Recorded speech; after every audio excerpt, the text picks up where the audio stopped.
Standing at 7'6", Yao Ming wasn't just tall, he was a phenomenon. Among the 4 tallest players in NBA history, he stood out as the most skilled.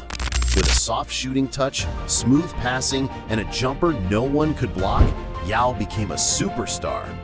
Drafted first overall in 2002, he quickly proved he wasn't just a giant. He was one of the most talented centers the game had ever seen. Teammates and opponents alike said the same thing. He had it all. Left hand, right hand, passing, shooting, he was a monster. And if injuries hadn't cut his career short, many believe Yao could have gone down as the best big man of all time. But Yao's story is far deeper than basketball talent.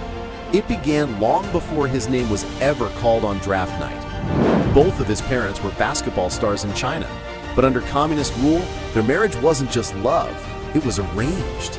Chinese officials believed their union could create a superior athlete, and Yao was the result of that experiment. From birth, he carried not just the weight of his own dreams, but the expectations of an entire nation. And the truth? Yao didn't even like basketball at first. He wasn't good, he wasn't motivated, and he hated the endless drills. But he was forced to endure grueling training 10 hours a day, 6 days a week, until his body and mind broke through the pain. It wasn't just about chasing greatness, it was survival. Basketball meant food, stability, and a future.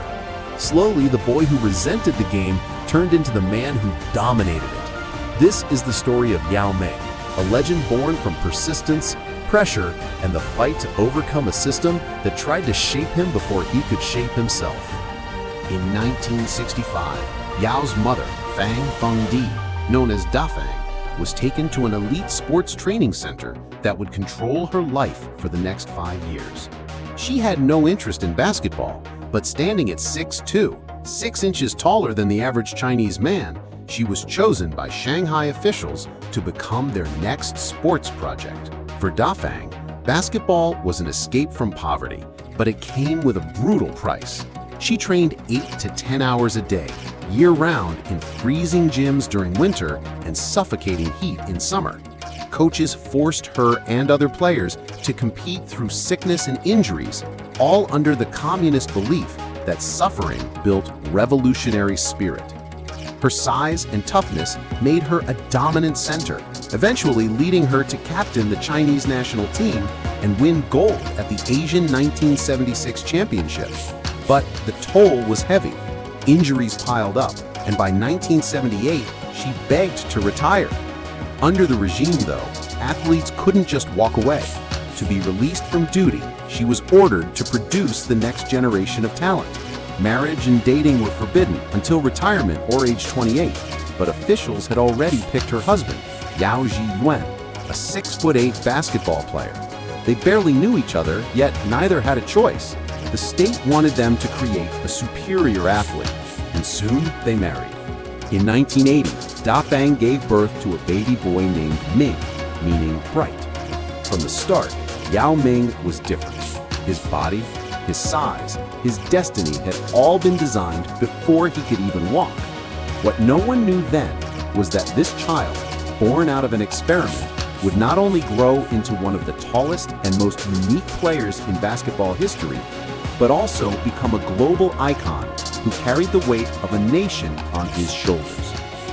Yao Ming's story didn't begin with luxury or privilege, it began with weight and expectation. Born at nearly 12 pounds, with hands and feet so big they looked like they belonged to a toddler, his birth was immediately reported to the Shanghai Sports Commission. This wasn't just a baby, it was the potential product of China's sports experiment, a child bred to carry the nation's pride. But instead of growing up in elite conditions, Yao's family was crushed by hardship. After Mao's death, political shifts stripped his parents of their respected roles. His mother, once a coach, was demoted to menial labor, caring for retired athletes. His father, who had been groomed as a player, could only find exhausting manual work at the port. Together, they earned barely $50 a month, not enough to keep up with their giant son's growing body. By 4 years old, Yao stood nearly 4 feet tall and weighed 60 pounds. But his size didn't mean comfort. Food was rationed. Families were given tickets not for free meals, but for the slim chance to buy rice, flour, or meat if any remained. Once tickets ran out, hunger became the reality. Yao later remembered the feeling of always needing more food, of watching his parents sacrifice their share so he could eat. The boy who would one day tower over the NBA first had to survive a system that nearly broke his family. This was not the path of a chosen prodigy. It was a fight to exist in a country that saw him less as a child and more as an experiment.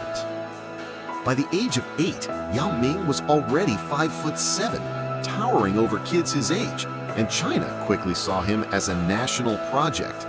One day, state officials knocked on his family's tiny apartment door, insisting he transferred to a sports school where basketball would be his life. His parents hesitated, wanting him to get the education they never had, but the officials pushed harder, promising free food and reminding them that Yao's body belonged to the nation.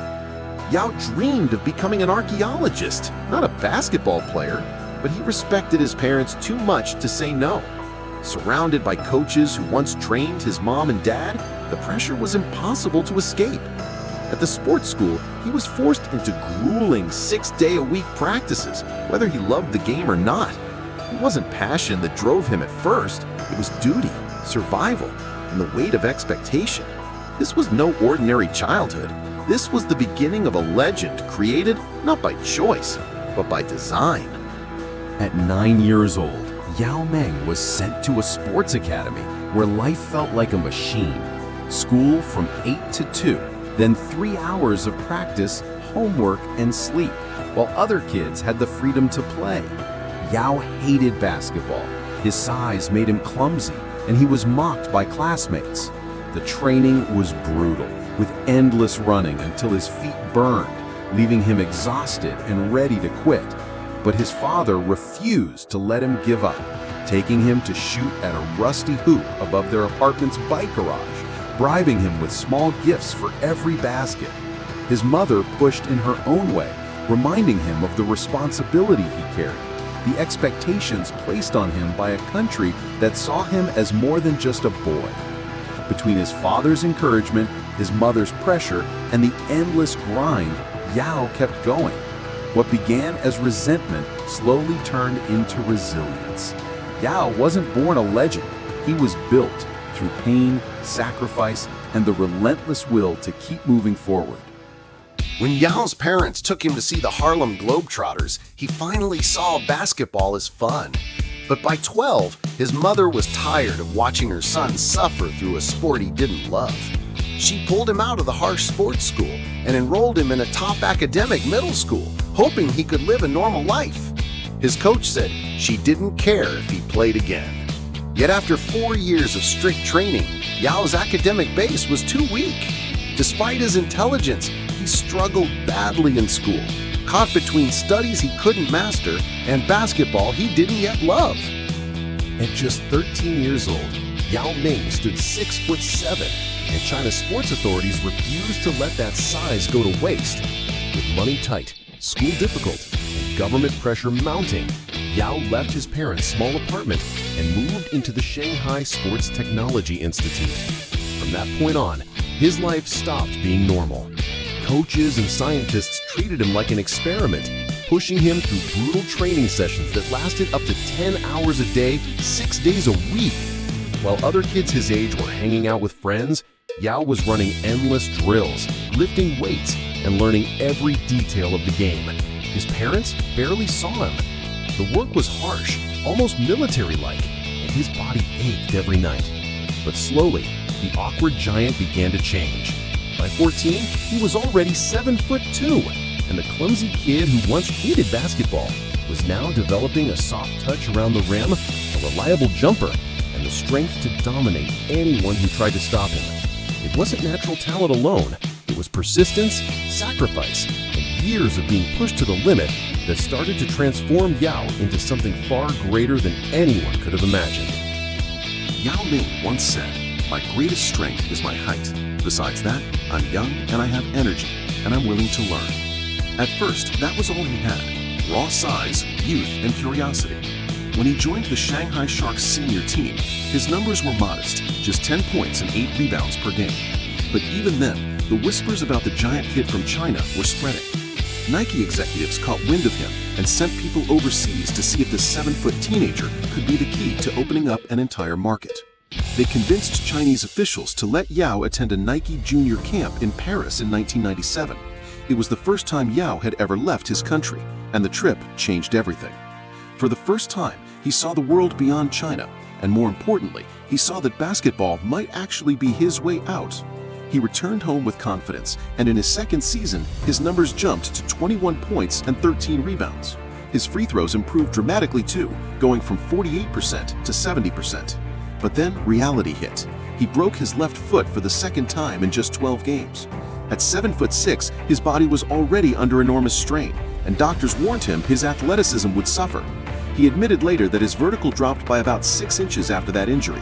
Still, he refused to give up. By 1999, he was back, stronger, averaging 21 points and 15 rebounds, leading the Sharks to the CBA Finals, though they fell to the powerhouse Bayi Rockets and their dominant center, Wang Jiji.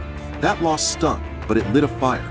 In his fourth season, Yao exploded, averaging 27 points and 19 rebounds, with a stunning 80% from the free throw line, something unheard of for a man his size. But once again, the Sharks lost in the finals. Yao kept climbing, and in the following season, he simply outgrew the league. He averaged 32 points and 19 rebounds in the regular season, then in the playoffs went nuclear, 39 points and 20 rebounds per game, while shooting an unreal 76%. He carried the Sharks to their first CBA championship, and once went 21 for 21 from the field in a finals game. It was official. Yao Ming was no longer just a Chinese prospect, he was a global star waiting to happen. But off the court, things were a nightmare. Yao and his family had signed a shady deal with Evergreen Sports Management, pressured by Shanghai Sharks executives. That contract entitled Evergreen to 33% of Yao's future earnings. Nike felt betrayed, but still offered him a 4-year deal worth $20,000 a year. For his family, living in poverty, it was life-changing money. But for a player with Yao's potential, it was robbery. For 3 years, Yao and his mother fought the contract, but both Shanghai officials and Beijing's government ruled it valid. Then came an even bigger blow. The Chinese government demanded 50% of Yao's NBA earnings if he wanted to leave for America. They viewed him as the product of their system, someone they had molded, and therefore someone who owed them half of everything. His mother, furious and exhausted, threatened that her son would never play basketball again if the state continued with their demands. The standoff dragged on, and NBA teams grew nervous. Scouts knew Yao was a once-in-a-generation talent, but nobody wanted to draft a player chained by his government. Hours before the 2002 NBA draft, the breakthrough finally came. Beijing agreed to release Yao financially, voiding the Evergreen deal, but only if he pledged loyalty to the Chinese national team for the rest of his career. It was a compromise, but it cleared the way. The Rockets got their reassurance fax, and with the first pick, Commissioner David Stern announced the Houston Rockets select Yao Ming from Shanghai, China. History was made. Behind the cameras, though, the moment was awkward. Yao's family, exhausted by years of contracts and pressure, barely clapped. The Rocket staff had to remind them to smile for the TV broadcast, leading to one of the most forced group high fives in draft history. Soon after, Yao boarded a plane to Houston. He recalled walking through the Shanghai airport, feeling like he was stepping into a black hole. For a moment, he thought about turning back, but he didn't. He kept walking, and into the unknown he went. Life in America wasn't easy. His English was limited. He was living with his parents again after nearly a decade away, and his mother still tried to control every part of his life, even giving him an allowance despite him being a millionaire. On top of that, everywhere he went, more than 100 Chinese journalists followed his every move. Yao admitted he felt nervous every day, carrying the pressure of a nation and the attention of the NBA world.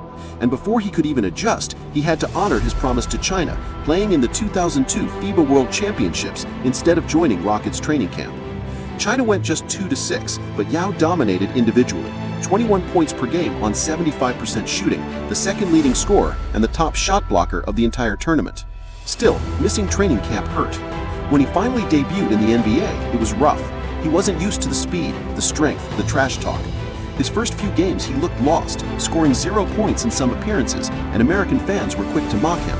But Yao had been through worse. He had endured government battles, broken bones, and 10-hour practice days that would have broken most people. This was just another test, and slowly he started to figure it out. By November, he dropped 20 points on Dirk Nowitzki's Mavericks. Then came the game that silenced the doubters, 20 points on 9-for-9 shooting against Shaquille O'Neal's Lakers.